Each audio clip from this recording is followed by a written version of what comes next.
%35% of the patients present with both loco-regional disease.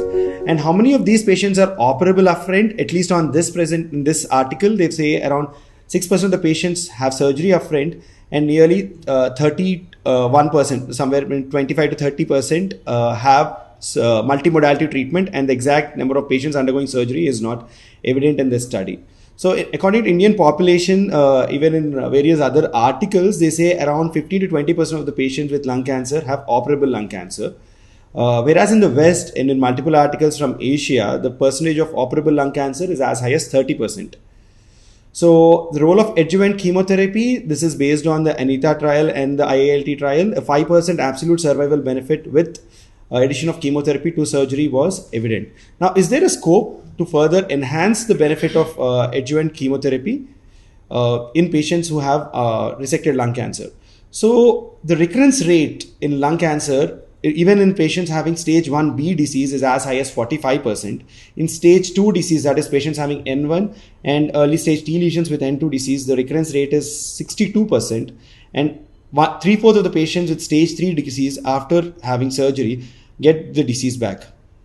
So this is from the ASCO adjuvant guideline article, wherein they say that even in stage 1, irrespective of chemotherapy, around 30% of the patients with or without chemotherapy have disease coming back. Whereas in stage 2, this person is nearly 45 to 50%. And stage 3, this is as high as 75%. So we can see that in spite of giving adjuvant chemotherapy, the magnitude of benefit is very minimal, and a lot of patients eventually have the disease coming back. So is there a scope of improving the outcomes of patients with early stage lung cancer post resection? Now we know that stage 4 patients and patients with locally advanced have the survivals going up. Now what about patients having early stage lung cancer? So earlier studies using VEGF inhibitors like bevacizumab, or even the newer studies where ERCC pathways and others were targeted, no benefit or no predictive marker was identified. Now, EGFR mutations have modified the way we treat advanced stage lung cancer. Now, is EGFR a predictive marker for EGFR tyrosine kinase inhibitors? Is the topic for discussion today. Now, incidence of EGFR the prevalence of EGFR mutations in lung cancer in stage 1 to 3, it is nearly 30%. And it differs where the patients are diagnosed. In Asia, it is nearly 40%, where in the West, in Europe, it's as low as 15%, and in America, 25%. These numbers more or less resemble the percentage of EGFR mutations we see in patients with stage 4 disease.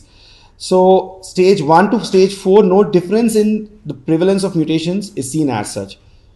So now the topic of discussion is, do EGFR mutations play a predictive role? Like, can we target EGFR mutated entities, tyrosine kinases, and does this result in improvement in the survival of patients with lung cancer? Is the topic of discussion today's forum. Dr. Santosh will be talking regarding the role of first generation tyrosine kinase inhibitors.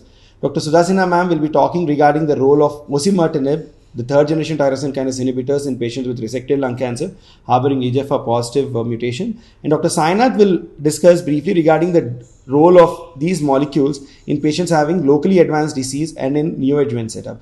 And I will be analyzing the details regarding the benefit of EGFR tyrosine kinase inhibitors, both the first generation and the latest data coming from the ADAURA. And let us go start the meeting.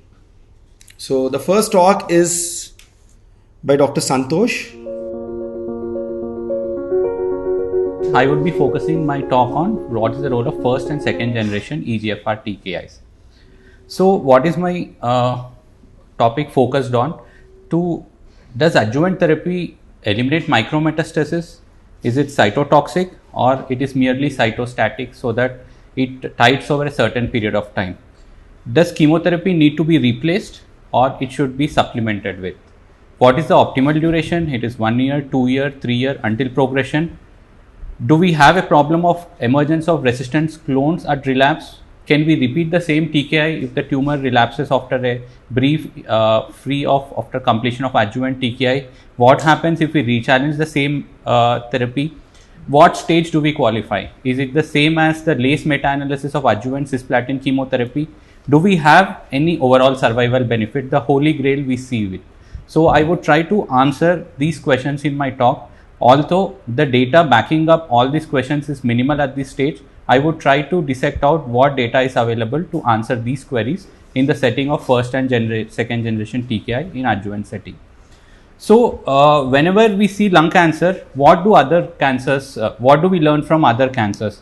So my discussion here is relation to adjuvant targeted only. So in colon cancer, EGFR agents, bevacizumab was tried, it was failed. In kidney, SURTIME trial targeting TKIs, that also failed. The success story is in GIST. But the lesson learned from GIST is we have to optimize the duration of therapy. Initially they used 1 year, later 3 years. Currently the trial is going on for 5 years. So what is the adequate duration is the most important query in lung cancer. In melanoma, adjuvant targeting agents have worked tremendously. The great story is from BEST. We decrease the duration of adjuvant and also increase the duration of adjuvant targeted. As we see hormonal, we have increased up to 10 years and few people even tell 15 years you may continue. In case of HER2 agent, we further narrowed down, even 3 weeks and 6 weeks is also beneficial in sometimes. So to help or to benefit the patient of adjuvant targeted therapy, we have to know what is the target. As we see in colon, EGFR is not the driver. As we see in kidney, TKI inhibitors is not the target. So whenever we inhibit broad range without a target, the agent do not work. So the GIST, it was successful because we hit the target, we hit the Achilles heel. Similarly, EGFR is a target in EGFR mutated lung cancer where we can hit the target, but we have to optimize the duration. That is the most important thing we have to address. Going forward, this is the imatinib story in GIST where they have tried part 1 column is the 1 year versus 3 year study where you can see 5-year overall survival difference is there, 92 versus 82%. Initial was of 1 year where the benefit was minuscule. There was no overall survival benefit. So whatever I discuss further, the duration is the most important thing and also the drug to use. So now we have 10-year overall survival data of the 3 years of imatinib, which shows 81% versus 66%, 1 year versus 3 years. So the importance of duration emphasis is very much the clue. So this is, as previously discussed, the LACE meta-analysis, the 5.5 overall survival benefit, it appears a little bit less, but when we dissect out, when we go to the stage 3, the absolute benefit is 15% overall survival benefit. Whereas in stage 1, there might be detrimental harm. So the mere word of 5.4% overall survival benefit should be dissected and should be emphasized. The stage 3 derives the maximum benefit of 15% absolute overall survival benefit. With this, there is an important concept of adding of TKI with chemotherapy. What is the biochemical basis? So there is a reciprocal relationship of whenever we use EGFR inhibitors, the notch signaling pathway increases. So when we use only EGFR inhibitor, it is only cytostatic. So here comes the concept of using TKI plus chemotherapy. We have already experienced this in our own metastatic Indian study where use of EGFR inhibitor plus TKI in upfront, which is poor man's osimertinib in Indian setting. So this is an interesting study where they have seen the presence of spirules. These are the colonies of lung cancer cell when they have used erlotinib. These cells are stem cells. When they are used inhibition with erlotinib, the stem cellness of the lung cancer has increased. You can see subsequently on day 3 of erlotinib, day 4 of erlotinib, day 5 of erlotinib, the percentage of ALDH positive cell, it implies the stem quality of the cancer cell. Although the total number of live cells have decreased tremendously with use of erlotinib, but the percentage of these stem cells has emerged. This is the concept of tumor heterogeneity, that you have to use a TKI along with the chemotherapy to eradicate these stem cells. So this here is the biochemical rationale of combination of TKI plus chemotherapy rather than mere supplementing this. With this biochemical basis in mind, we move forward. In view of paucity of time, I just summarize the important studies in this setting. The first trial was the SWOG S0023. This setting is important. This is post concurrent chemoradiation setting. That is, those advanced 3A, 3B not deemed for surgery who received definitive concurrent radiotherapy received Gefitinib versus placebo. In this, there was harm in the Gefitinib arm. We all know one of the toxicity of Gefitinib is pneumonitis. Maybe the post radiation setting, it might further cause harm. So this trial gave us information that this is not the setting where we use adjuvant tyrosine kinase inhibitor, where the radiation in toxicity of lung is superimposed by this one. Later, there was an NCIC BR19 study. The important point is both are unselected for EGFR. This population is not enriched for EGFR. They have used Gefitinib versus placebo for 2 years. In the overall survival, there was no overall survival, but there was trend towards harm. The reason was not known. This was not powered for overall survival. And in DFS also, trend towards harm in case of this BR19. All these are unselected studies. Drawing inferences from these unselected studies would be of no use. But one thing is clear, in post radiation setting, Gefitinib might cause harm because of increased rates of pneumonitis. The later trials are little bit enriched setting. You can see the SELECT trial, sensitizing EGFR mutation was used in this study, whereas in RADIANT trial, they have chosen EGFR selection by IHC or FISH. This is not the modality to use. This is also a non-enriched population. The enriched population study is SELECT study and a recent Chinese randomized trial. These trials showed improvement in DFS, although these are not primary endpoints from overall survival and data is not matured for those. I would discuss the latest trial in detail subsequently. This is the BR study I was speaking about. When you dissect out only EGFR mutation positive, you can see the divergence of DFS, but this does not translate in the overall survival benefit. Similarly, the RADIANT study, as I spoke prior, they have randomized 2 years of erlotinib with 2 years of placebo in a post completely resected, but the flaw is they selected EGFR based on IHC or FISH. This is not the sensitizing activating EGFR mutation. If you see all patients, there is no benefit, but if you see there is a benefit when you use in EGFR specific population of this IHC, but you can see after completion of 2 years, there is dip in DFS. This is what I named as Bow-like Kaplan-Meier analysis or Bahubali Bow. All can remember this. This is somewhat similar. They diverge and again converge at the last. So this is because after 2 years of time, all these patients relapse. So we have to identify a sweet spot that should we give inferior TKI, that is first and second generation TKI, beyond this limit, as we have seen in GIST trials where 1 year was not sufficient, 3 years was better, maybe 5 years would be much more better. So the lung cancer being more aggressive, should we give until progression? This is the question to the future that should be answered. So this is a recent trial that was initially published in Lancet 2017. In ASCO 2020, the final overall survival was reported, but this trial was not powered for answering the overall survival benefit. In this, they used Gefitinib for 2 years compared with chemotherapy. The point to notice, they did not use chemotherapy partner at the start. As I told you, they are replacing chemotherapy with TKI, not supplementing it. This is first point. And the primary endpoint is DFS. This is not powered to answer the overall survival benefit. They have stratified based on type of EGR mutation and the end stage. So this is in brief the study design. So what do we see? Again, it is somewhat similar Bow kind of effect. So what does this trial infer? So these trials tell us that although there is delaying in DFS, they occur after the stoppage of drug. The drug was given up to 24 months. All the DFS events occur later convergence. Should we prolong it to 48 months or 60 months? we should do a clinical trial. But I strongly feel that as in GIST, we had improvement with prolonged TKI, we have identified the target, it should be similar in case of lung.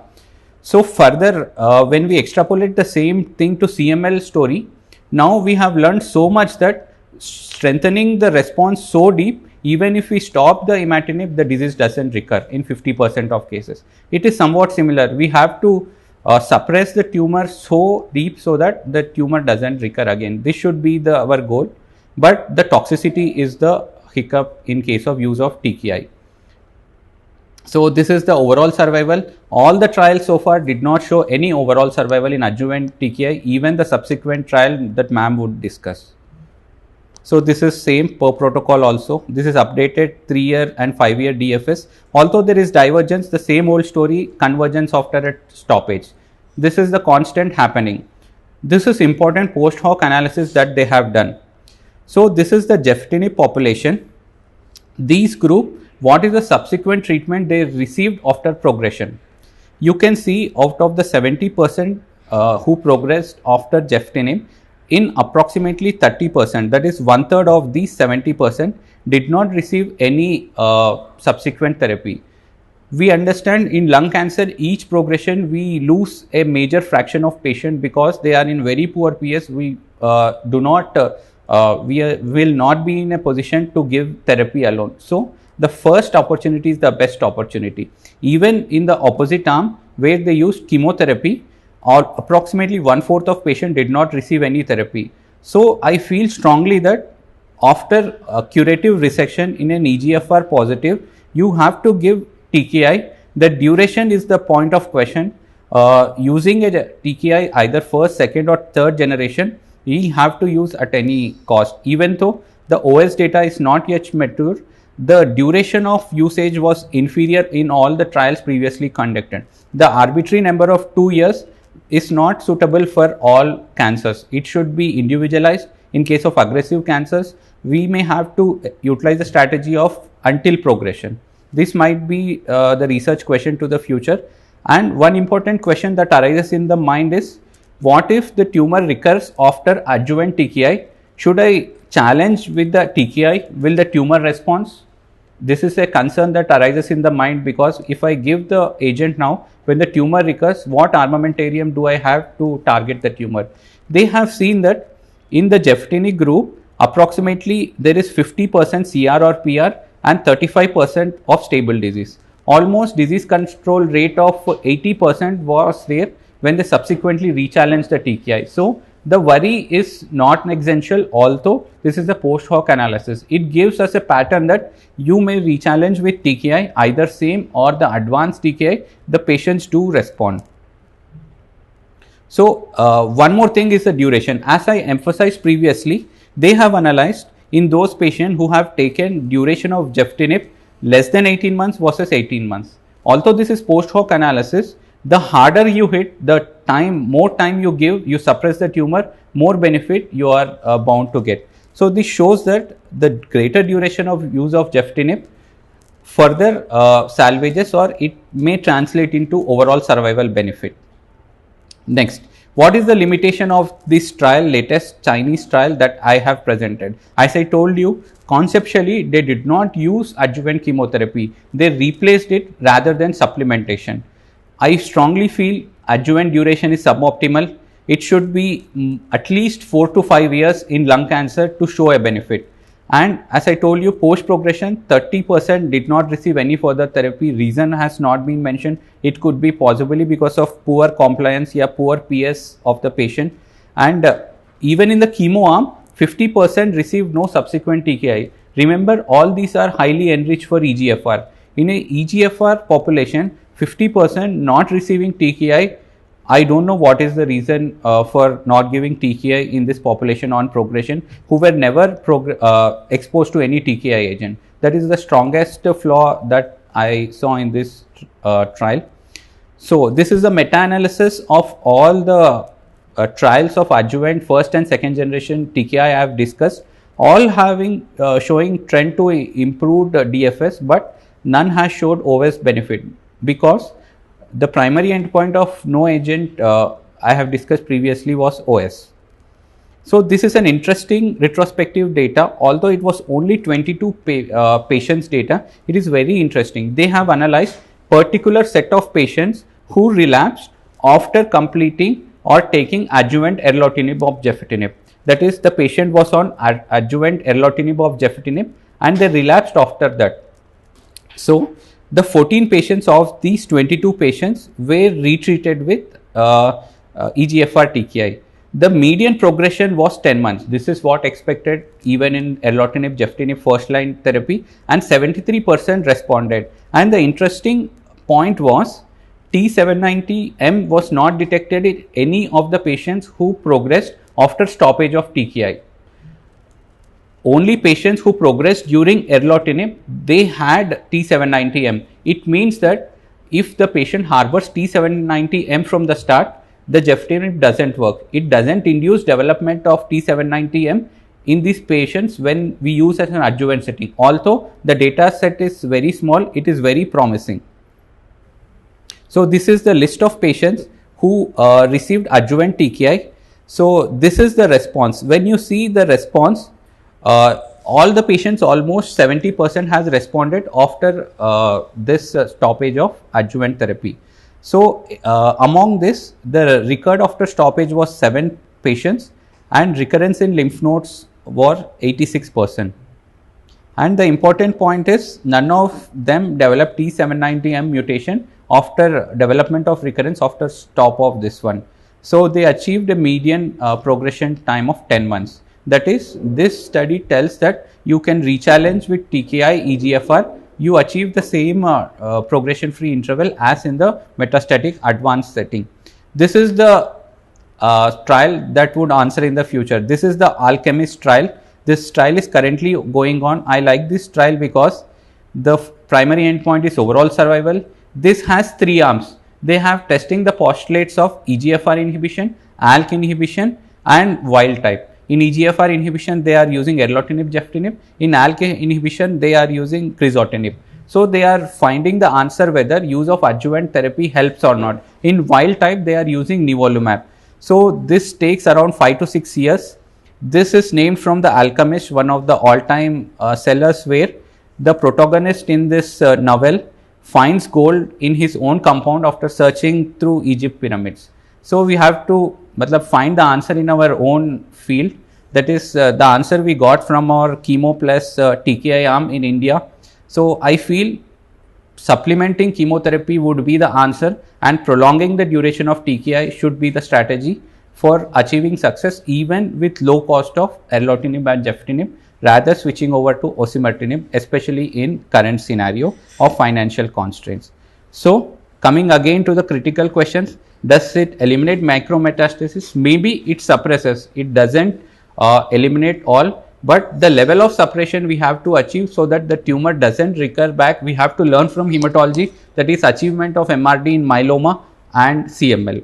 Is it cytotoxic, cytostatic? Combination with chemotherapy is cytotoxic, that we should aim for. Chemotherapy should be supplemented, not replaced with. Optimal duration, nobody knows, but I feel at least 4 to 5 years, if possible, until progression. Do resistant clones emerge at relapse? As far as small data sets promising that you can rechallenge with same TKI, can I rechallenge? Yes, I can rechallenge. What stage to qualify? I feel even stage 1's EGFR positive, because these are driven by driver mutation, even they are potential to relapse. No study has not done. My impression that even they would qualify if we do a study. Overall survival, no agent has proven until now. Alchemist will be the answer in the future. So to fix a nail hard, either you should use a heavy hammer using osimertinib or use a small hammer with erlotinib, gefitinib, but use continuously for a long time. With this, I would conclude my seminar. If any questions, I will.